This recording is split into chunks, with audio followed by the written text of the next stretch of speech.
So what I'd like to do is just kind of go down the list and let everybody know who's on the panel with us. We have Kelly Hurley, who's the Senior VP of Digital Partnerships and Sales at Westwood One. And we've got Kathy Doyle, who's the Vice President of Podcasting for Macmillan Publishers. And we have Kristen Muller, who's the Chief Content Officer for Southern California's Public Radio on the panel. Caroline Edwards, who's the Director of Podcast Initiatives at the ICM Partners organization. And Andy Bowers is the Chief Podcast Officer. No, he's of Megaphone. He's been around the podcasting space a long time, very, very well known. And Claire Fanning, who's the VP of Ads at Pandora. And my name is Rob Greenlee, and I'm the VP of Content and Partnerships at Libsyn. So thank you for joining us. Well, the whole purpose of this panel, and one of the things I really wanted to focus on with this group, and I did a call with all of them to kind of come up with some topics that we can talk about that are all near and dear to their hearts.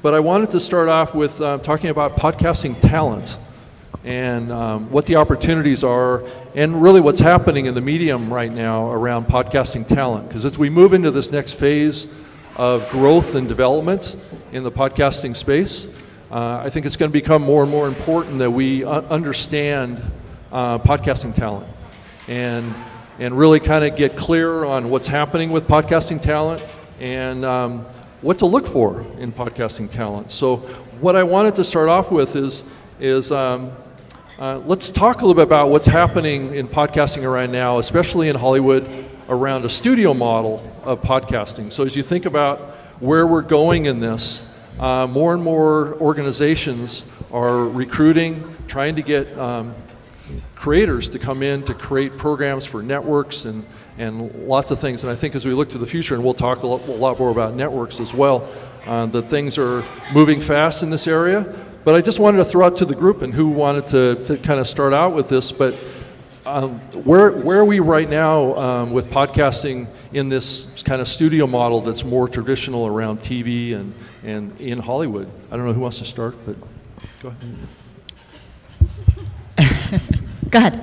I was just going to say, to reiterate what you had started to touch on, is that a lot of these places are now doing sort of overall deals with writers or creators to bring them in-house to sort of control all of their intellectual property as they create more and more podcasts going forward. So I think that's something that traditionally we weren't seeing a lot of, but I've got a lot of clients now that we're in the middle of negotiating these sort of more traditional deals to lock up all their time and talent. Yeah, and I think we're seeing that a ton as well, and we work a lot with Carolyn at ICM and other agencies. There are a lot of content creators in the space, whether they be writers or producers, that can't otherwise get their content created in Hollywood because of the expense for TV or film. So we're really seeing a lot of these content creators flock to the podcast space because it's a lower cost barrier to entry to create their content. So as a network, we work with a lot of these creators, whether they are creating their own media company, production company, and we really look to partner with them to rely on them to create the content, and then we help them with distribution, monetization, promotion, and marketing.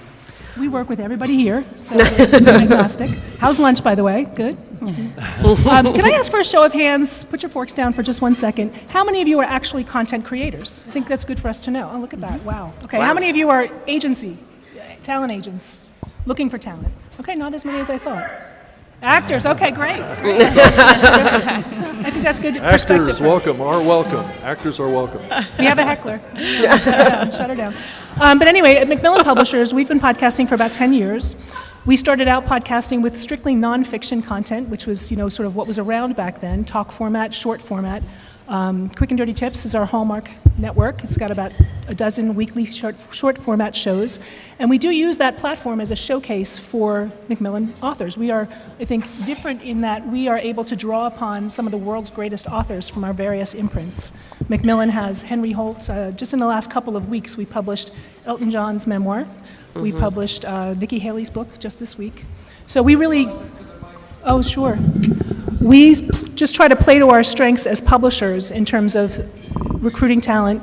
And I think in the podcasting space, more so than any other space, we have the creative ability and a team that can really say, okay, how can we best serve the listener, and how can we best use this talent to our best advantage, to our company's best advantage, and to the format's best advantage. So I think that's important to mention too. Yeah, and the only other thing I'd add is just beyond talent that we're all aware of, the amazing thing about podcasts is the fact that anyone can pick up a microphone and tell a story.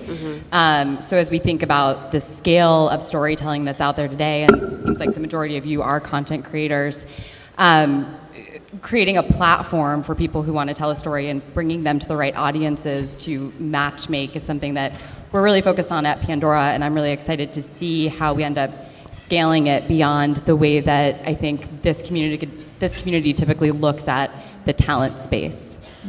I'll just add quickly that I think where we are in podcasting now is about where filmmaking was in the 19-teens, where we already know that people like it. We know that it's something that's probably going to stick around for a while. But the formats, the forms, the styles are being created by the people on the stage, the people in the audience. So there's still room to get in and be creative. Is mine not working? Okay. Testing. 1, 2. That works much Very better. quiet. Can people hear me? I'll try to project because I think my mic isn't working. Sure. I'm right on top of it here. It's not working. Do you want to use mine? Share. Here, how's this? Better? Okay, we'll share. So I think right now we're still in a period where sorry, still can't hear me? Oh, thank you. We're in a period where there's a lot of creativity around not only what's in the content, but about the forms of the content and how people are going to consume it. I think soon we will get into a little more ossified, like the slightly later stages of Hollywood, where studios start to form, and it's a little harder to get in to the big money-making tier of things. Yeah, I also wanted to talk about what does successful podcast talent look like to all of you? I mean, when you guys look at somebody that comes in and pitches you, what are the characteristics that you see that are common across successful podcasts versus unsuccessful ones? I can start with that one. It has to be someone who's engaged in the medium, someone who's listening to podcasts, who understands the format, and is willing to work with us to develop great storytelling, great interview skills, whatever it is. Typically, we also look for someone who has an existing platform. That's become really important. But I think for us, the number one thing we engage with potential talent initially is just their level of involvement in the space and their desire and willingness to work in a format that is probably foreign to them or that they're just getting involved with. And sorry, go ahead. No. I would agree with that. I mean, I think one of the things that we've seen is your willingness to be collaborative in a process, because many of, especially now with you have A-list celebrity talent coming in, the medium is new to many people. It's an oral experience, it's an intimate experience, and not a lot of people have that kind of storytelling skill. So the ability to collaborate and listen to your partners is really important. And also on the talent question, I think, for us, this was raised in the previous panel, having creators that reflect the diversity of this city is critical to our mission as a public media organization. And so we don't have the big $1 million checks to write for Amy Schumer, but we do have the time to put in to find underrepresented voices and up-and-coming talent. And the way that you identify folks like that is to spend time in places where other people aren't, and to look for people who are really hustling, because if they're hustling with no resources, they're going to kill it if you give them a little. So that's what we're looking for. Yeah, and I think with big personalities, especially big celebrities, people who have long-standing careers in other platforms, it's really important that they understand that the podcast space is very different. So what are you going to bring that's different to this medium that you haven't done elsewhere? And maybe it is a more intimate side of yourself that you haven't shared in other platforms. Maybe it's something that you're really passionate about, that you have a lot of knowledge about, that maybe your fans and followers don't know, and you want to open up that door and that window and share that with them. And the other piece is, if you're somebody new getting into the space, there is a lot of content out there. And something that I ask people that's very simple, people that come in to pitch us, is why should people listen to this podcast? What are they going to gain from listening to this podcast? Yeah. And why should they come back to listen again? Very simple things, but really important to think about as a content creator. You know, you want to think about the listener, not just necessarily about your story and who you are as a personality, but what are you going to give other people that tune in and take time out of their day to spend it with you? I think also to touch on that celebrity piece, I mean, a lot of what I do is also explaining that having a podcast is a job. It is another job. So it's not just, you know, there's a lot of production and planning and producing and that goes into it. And so if you want to get into it, not only do you have to have that unique point of view, you also have to understand that it is an additional job. It's a lot of work. It's a lot of work. Also for me, to go back to your question, what does success look like? To me, it's case by case. It depends on what my client wants or what my client needs. You know, do they want to just express themselves in a different way? Are they looking to make a lot of money? Are they looking to just incubate some intellectual property to then hopefully turn into television and film? And if that's the case, I always say you have to want to make the podcast first, because that's not a guarantee. Or do they want to, you know, reach a different part of the country they haven't necessarily been able to touch before and expose themselves in a different way? And, you know, I've got some clients now who've had a podcast for a couple years and they're looking to take it on tour. So that's just another round of success that we're going to start to see as more people do live tours, as more people do books, et cetera. So I think it really depends on what's the goal of the podcaster, what's the goal of the client. And if someone comes to you with the explicit goal of IP exploitation, TV and film, very important, but not everybody's going to get those deals. So you should really be mindful of that and think podcast first. Yeah. And I think success is also who is your partner in this venture. You know, really understanding who the players are in the space. Do you need a network? Do you need a large network? Do you need an independent network? Do you need a producer, editor, writer, audio engineer? You know, really understanding who you bring into your universe as you launch this. Very good. Does big name talent drive this, or are we looking for raw talent too, or where we are?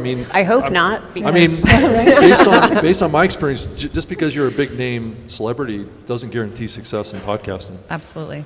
I just I don't know, read a you guys wanna statistic take on that? that, actually. 32% of the top 200 podcasts on Apple right now are hosted by a big name influencer or celebrity. It may not always stay that way, but for the moment, you know, the entertainment industry is definitely embracing podcasting in a way that they have not before. So I think we're seeing big name talent right now, and I think we will also shift on that front. I mean, certainly big name talent has a little bit of an edge because they have a built-in audience and a built-in following that they can likely get to join them on a podcast. However, it does go back to that original 3 question of why should they come back to listen again. So if they're not creating great content, they will lose their listeners. And so I do think it opens up the door for a lot of new content creators. It's just going to be a steeper climb to build that audience, but it's not impossible. Yeah, I think the long tail really matters. There is big talent and great programs, and they have finite amount of episodes. And as you know, listeners are evolving their habits and looking for more talk content to consume, there will be more of a kind of parallel path approach between big name talent and, again, what other content is out there that might not carry an A-list name with it. One of the challenges, though, is that discoverability question. So obviously the big name will attract large audiences, and how does your content stand out? And understanding what the approach is to get listeners onto your program when you might not have that A-list name is definitely a challenge. Pandora launched the Podcast Genome Project, which is aiming to do just that. So if you liked Dirty John, you might also like X, Y, and Z, which might not be what everyone's talking about today, but maybe they will in the future. So more of a discoverability focus so that I, Claire Fanning, can find the 10 podcasts that I will love, not necessarily those that are just circulating around my office as the best in class today. I guess. Yes. Go ahead, Andy. Okay, thanks, Andy. Hi, Andy. I guess I'm excited by the fact that Hollywood and the creative community is coming in and embracing the podcast industry. It means more attention, it means more money for creators, it means more great content that rises. I guess one of my thoughts in the back of my head, though, is a concern that as it matures, and it's maturing fairly quickly, that we're just rebuilding the same systems that are in place for the Hollywood and creative community that are there today, and those are largely represented by white people. So in a city that's got a majority-minority population, only 3 of the top-grossing films in the last 10 years had Latino talent in it, and that's a problem. And if big money rushes in and it's structured really quickly, what tends to get lost are voices that are underrepresented in the media. And so I think unless there are deliberate, conscious efforts by the big studios, by the agencies, I think Spotify's got an Emerging Voices program. I believe Audible may as well, I'm not sure. But, we're talking like 2 programs out of the whole industry that are really structured in a meaningful way to elevate voices like that. So that's where I get concerned. And I think, as the demographic shift, people want to hear themselves represented in shows, and they want to hear people that sound like themselves.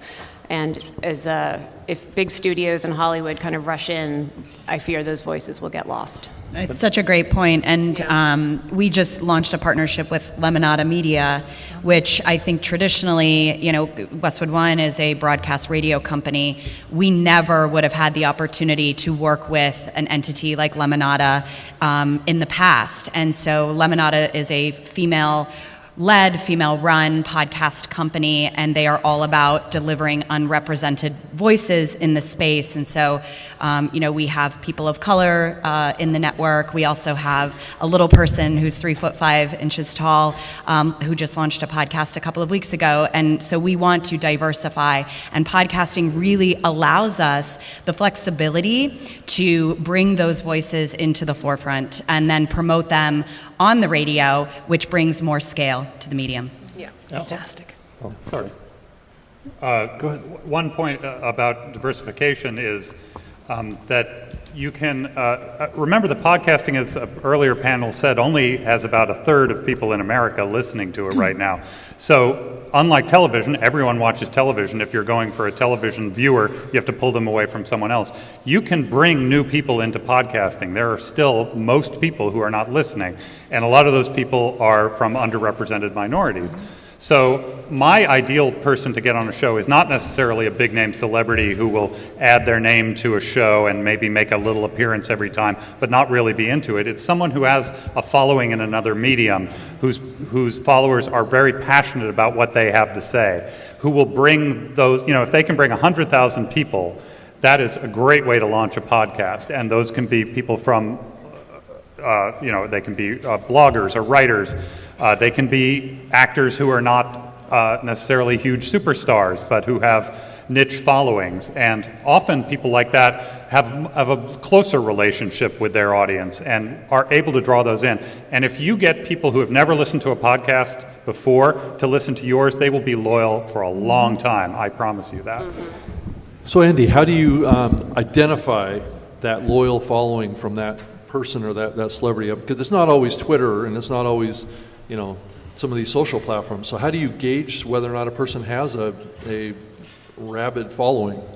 Well, you need evidence that they have a back and forth communication with that audience, that it's not just people who have clicked like on Twitter or Instagram, but they have regular communication with their people. One example, a woman I worked with for a long time is named Gretchen Rubin, who's an expert on happiness. And I mean, first of all, she's tireless. I knew that if we worked on a podcast together, she would put her all into it, and she did. But she also has an audience. She's an expert on happiness, and she has happiness. Yes. She's hilarious. Yes, underappreciated but important. And her followers are fascinated. They talk to her on her blog and other places. She has regular communication with them, and to the point where when she launched her podcast, she was on a book tour, and she went around and placed on every seat in every theater a laminated card telling how to get a podcast, specifically hers. Here's the app you use, here's how you do it, with pictures and diagrams and everything. And for weeks after she launched that podcast, we were getting emails from people saying, wow, I've never listened to a podcast before, but I love yours. And all of those people are still with her, and she's grown substantially since then. That is so much more valuable than just a big name. Yeah. So Kathy, tell us a little bit about niche content and talent. I mean, because your platform, your network was really built on really niche content. Yeah. So we started, like I said, about 10 years ago. Our first podcast was Grammar Girl. Anybody ever listen to Grammar Girl? Yeah. So 10, 11 years later, we are still in a joint venture with Mignon Fogarty, who is Grammar Girl. And she was podcasting before it was really a big thing, and an editor at Macmillan literally called her up, and as I always say, that was before people screened calls, so she literally answered the phone and talked to John Sterling, and they developed they very quickly saw that this could be much more than a book. So she took the Grammar Girl podcast. She had started the burgeonings of a podcast network back in 2007, before a podcast network was even a thing. And we very quickly ramped up, like I said before, to about a dozen weekly shows, all very much niche. We have nutrition, we have grammar. And then on the Macmillan Podcast Network side, we have two networks. We will typically work with authors to develop, we have an audio drama, we have true crime. So I think we play to our strengths as a book publisher. In our case, that's how we do it. And we look for talent that has, can add another facet. So I can talk real briefly about something we did with talent for Steal the Stars, which was written by Mac Rogers from Gideon Media. So it's an audio drama, and we called that a podcast first experiment. We actually developed the 14 cast member full-blown series, launched it as a podcast, and then hired someone to take that content and develop it into a novelization. So we then printed a trade paperback and an audiobook, which did well. But then we also did something else. We did some live events with that talent, and we did a prequel, for example, because people were so engaged in this great sci-fi drama. I think Arrival meets Ocean's 11. That's kind of the content set. And we did some live events, and we took that content and bundled it in as bonus content for the audiobook. So that's a way that we really took not just the talent and leveraged them to their full advantage, but the medium and the opportunities that we have as a book publisher to bring all that sort of full circle. So I hope that answers the question. Yes, it does. Let's move on a little bit and talk a little bit about business models. What is the expectations of talent and new podcasters around what they expect from networks and those that are wanting to partner with them or potentially partner with them? What are they walking in looking for? Are they looking for big bucks, or are they looking for rev share? What's the game right now? I think it's, again, for us, it's really individualized by content creator, by show, what makes the most sense. I think something that's certainly very attractive about Westwood One is our ability to promote at mass scale. But we have to, have really difficult and challenging conversations about what that really means, because just because we have this massive promotional tool doesn't mean you're going to have hundreds of thousands of listeners day one.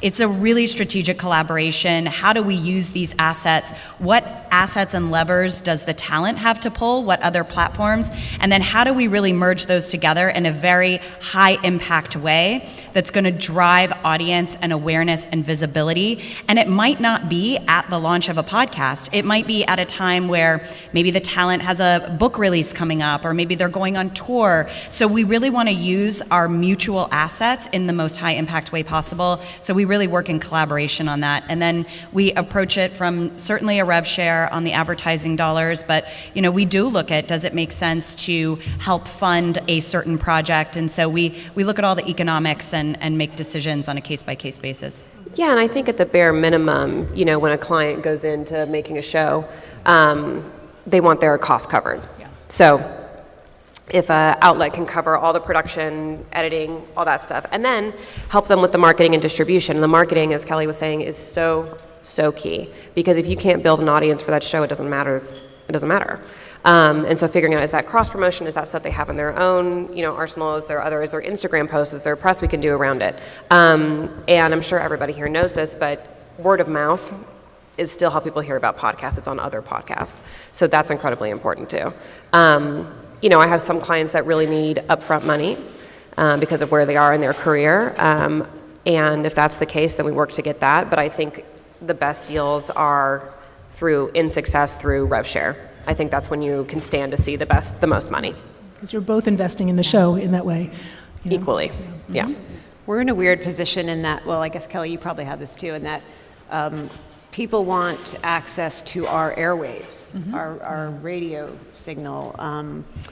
Again, public radio, not known as the big money bucks, but we do have a pretty, influential audience on the air. So there's like a shine that creators are seeking. I think the affiliation with the brand is important, and the distribution through radio and NPR One and other, we have a lot. Our universe are audio files to begin with, so you're feeding a junkie in a sense. So we're seeing people who are coming in and are interested in the radio as much as the creative and production support, which was kind of interesting to me. We do a couple of other things that are a little bit different. We do some licensing. For many years, we were the exclusive podcast provider to United. I just recently, well, actually it's not recent, it's been about 3 years, we've been selling the Grammar Girl podcasts into Macmillan Learning, English learning platforms. The entire archive is there. We also monetize through a very successful, very large website that offers the transcript of every episode we've ever produced, and that's at this point about 6,000 episodes. And we monetize the website as well. The website also gives the podcaster a really unique and good opportunity to provide different assets, whether it's our nutritionist and she wants to provide a recipe, or our fitness expert wants to provide a video, our editing checklist for Grammar Girl, whatever it is. We really think about the content and the synergistic ways that we can promote it. Yeah, and for us, rev share also is the most typical. I think one thing to think about is just the evolution of content on a platform and how that plays out. Somebody said it's not going to necessarily be overnight money in your pocket, but letting your content stick and finding its audience and then getting as much data back from that initial start so that you can start understanding who your content is appealing to, which might actually be surprising. You might think that you're talking to somebody exactly like you, but it might fall on a very different audience. And so determining a platform where it can sit somewhere and pick up an audience and allow you to understand what sort of marketing you should point yourself at and make it as efficient and effective as possible will then lead to paths for everybody involved for interesting monetization opportunities, whether that's dynamically inserted ads at scale or more of a host-read ad initiative or sponsorship angle. There's so many different paths to pursue, but a great start would be really understanding what you're working with in the beginning before getting too far ahead of yourself on the business model itself. So as we think about kind of the maybe the next phase of content around fiction, storytelling, things like that, what do you see as the impact of SAG fees and actors' fees on the podcasting space? Is there going to be higher expectations of revenue, and what's the domino of that kind of stuff? It's expensive.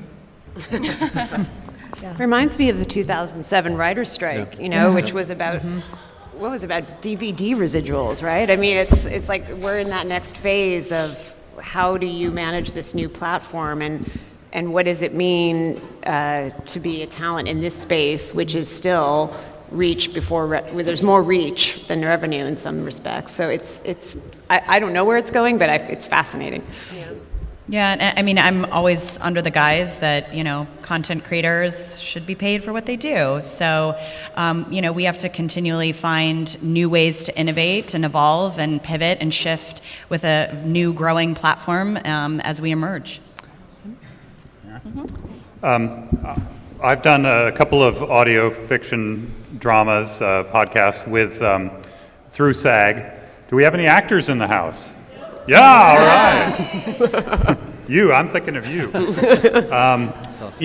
We wanted to see how easy it was to work with SAG, and I have to be honest that I think they haven't figured out podcasting yet. So I think I think that we need to come up with an agreement that makes it possible for the kind of experimentation that a lot of people want to do. Probably a lot of people in this room. There is vast open space in audio fiction in particular right now, because you're starting to see really creative, interesting stuff. The audience has not followed, say, true crime or talk shows yet, but I think it's coming.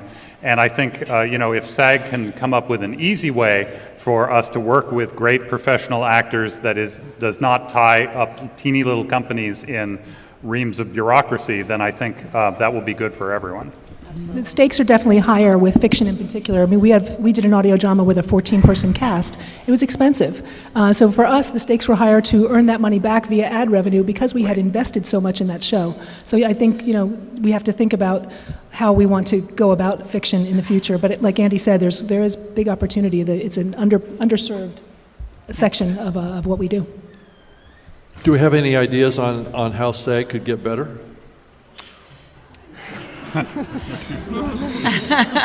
Well, I'm sure there are many people in this room who know the system better than I do. I just had two particular experiences. But you had to get a signatory and work with third-party companies for the payroll. And I mean, for my very small company, it was burdensome, I'll say. So, and it wasn't even clear what category we fit into. There was not a particular known category of podcast drama. So we had to kind of shoehorn it into digital or something, I think. I don't even remember all the details. It was like a bad dream. Just didn't fit, right? What? It just didn't fit. I mean, we were able to make something work, and we did do everything, according to the agreement that we finally came to. But I think, being flexible and nimble in an emerging space like this is important for the unions, because I think it'll be to the benefit of their members as well as those of us trying to work with their members. Okay. I think that's good.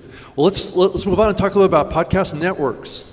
That seems to be a area that's growing in importance, and after talking to this group, it seemed to be a hot topic about what is the future of podcast networks? What do you guys think? Do we have enough networks? Do you think we're just seeing the beginning of it? Where do you see it going? I mean, there's a lot of value in being part of a network. Obviously, I'm pro-network since I run two of them. But, the relationship piece is something I don't think I've heard touched on very much today. I value very much the relationships I have with all of the people at this table and the services that they bring. We work very hard with the distribution platforms, with everyone, and we've built these relationships over 10 years, to really make sure that we're a good partner to them. We're not just looking to them for distribution. We want to say, how can we help you? What can we do for you? What areas where are your content gaps? So we have this dynamic back and forth with all of our partners, and I think that is not something an independent podcaster can really benefit from to some extent. Yeah, and I'm a big believer in a network as well. While Westwood One is a large corporate company, we operate our podcast network almost as a startup within the larger organization. And it's been really important to me to have very deep, connected, intimate, collaborative relationships with our content creators. Mm-hmm. We do not just want to bring people onto our network and put them behind the mic and say, good luck. And that's a very strategic decision as to why we don't have hundreds of podcasts in our network. We keep it really tight so that we can super serve our content creators, help them grow the audience, strategize on content, really work hand in hand with them on the ad sales and their relationship to the advertiser, and thus their relationship to their listeners. Mm-hmm. So it's just incredibly important, I think, in that sense. And there's a lot of young, networks out there that I think provide incredible value, in terms of their expertise and what they bring. They might not have the resources of Westwood One, but they bring a lot of that really beautiful collaboration to a content creator and help guide them through the process. Well, and to Kelly's point, I think those are the assets a really great network needs to survive. And I think as we go forward into the future, I'm positive more and more will pop up. But only the best ones will be able to stand the test of time because they're doing the work in the right way to showcase the shows and make them be successful. So what are the core value to a podcast to join a network? I mean, let's dive into that a little bit. I mean, Promotional. Is it mainly promotion? Is it business? Is it PR? Well, I mean, it's the value of it's the collective whole is more, no, still? 1, 2, 3, 1, 2, 3. There you go. Okay. So, I mean, I think the value is that you've got an ecosystem. You're joining an ecosystem where it's almost like an insurance pool, right? I mean, the strong carry the weak, but the weak, the weak play off that, and that's why you'll see more networks, I believe, for that reason. But just think of all the work that a network can do for you, then it accelerates you. It just puts you the third base very quickly in a way that you'd never get to by yourself. For us, it's one word: synergy. I'm going to give you a great example. We have a show called Knowing, and it's our biography vertical. The first season is focused on Robin Williams.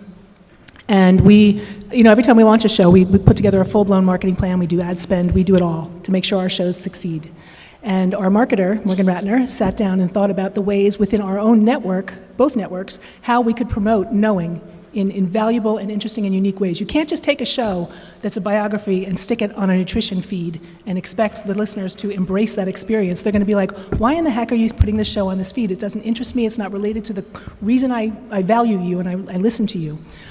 She had Dave Itzkoff, who's one of the hosts of the show, New York Times culture reporter, who wrote the book Robin, on which the series is based, as a guest on Grammar Girl, who has a huge following, to talk about how to write a biography. It was brilliant, really brilliant. I think- so that's the kind of thing we do. And I think the big piece also is monetization, and not just selling the advertising in your podcast, but the back end and all that goes into that, and managing the partnerships of the advertising agencies so that everything is really streamlined, and we can help you with that, on the back end as well as the front end.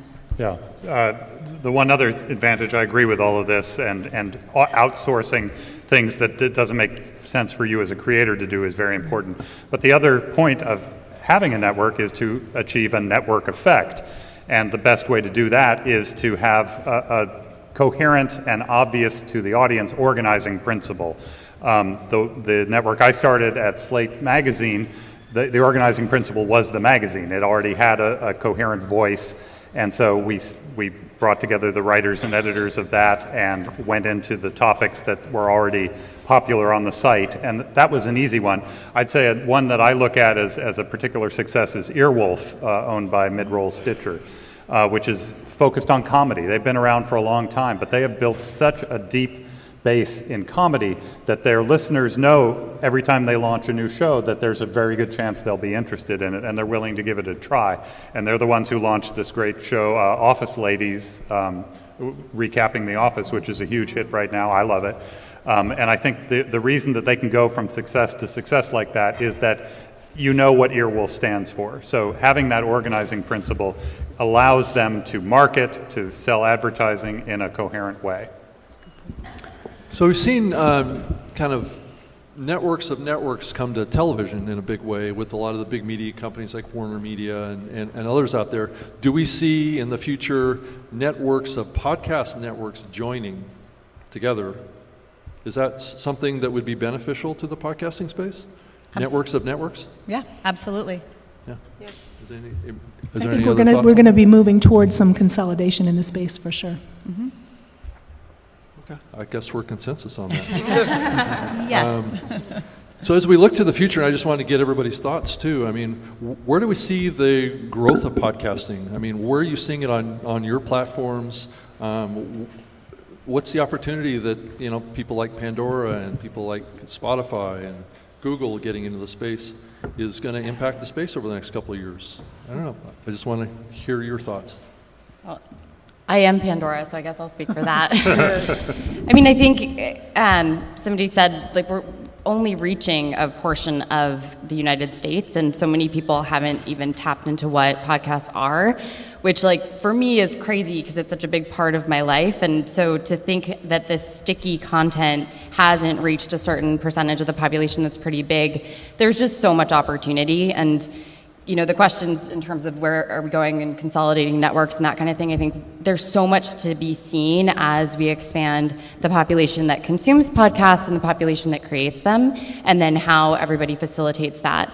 At Pandora, our hope is just like within music, that we are reaching people with new ways to consume content, and that we're just bringing them more and different variety to listen to. And then ultimately, obviously, the business model is really important to us about how do we connect the audience to brands that want to reach them. So for us, it's really thinking about a scaled approach and how do we find commonalities amongst the audience across many different podcasts to really reach a broad audience and connect those two large and diverse brands. And I think every platform has a different role in this space, but ours is pretty consistent with how we're thinking about music. Again, bring somebody what they're looking for, and then find the best possible opportunity for the creator and our platform.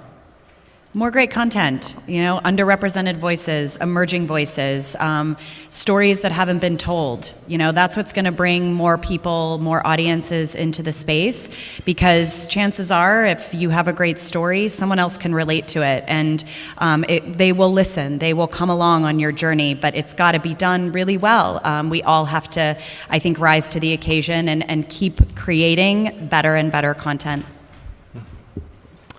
Well, let's open up really quick for a couple of quick questions that you might want to ask the panel. So go ahead.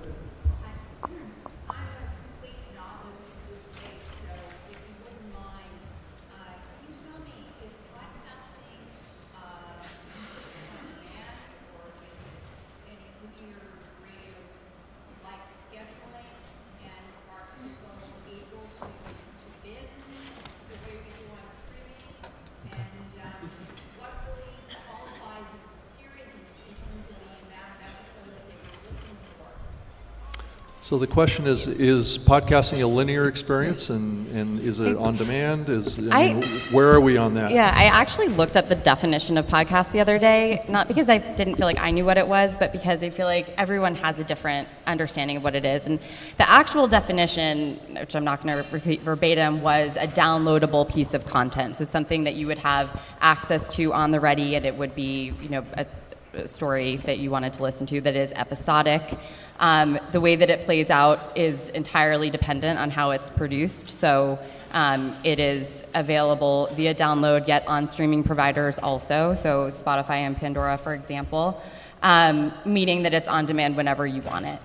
I think it's interesting, though, because as the podcast world has evolved, the talk world has evolved also. People are just leaned into talk-based content, so it'll be interesting to see how that plays out. From a definition standpoint, though, it's on demand. And I think, from a radio perspective, we have done some partnerships in terms of cross-promotional with Wondery, as an example. We worked with them on their podcast Sports Wars. So that was a podcast-first content series. And then we edited it down to a radio special that ran on sports stations across the country. So we're constantly looking at ways to have more of an audio everywhere approach and bring this great podcast content to the radio.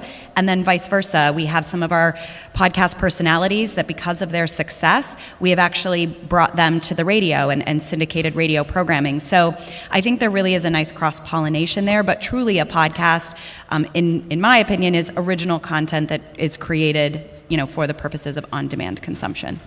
So the bottom line is that we think that podcasting is becoming more about content, a unique content, not so much a distribution method. Is that? Yeah, you can listen a lot of different ways. There's more ways to consume. You can listen, whenever it's convenient for you, which is, I think, the beauty of the platform. Well, unfortunately, we got to wrap it up. Thank you so much for joining us in the session. Thank you to all the panelists.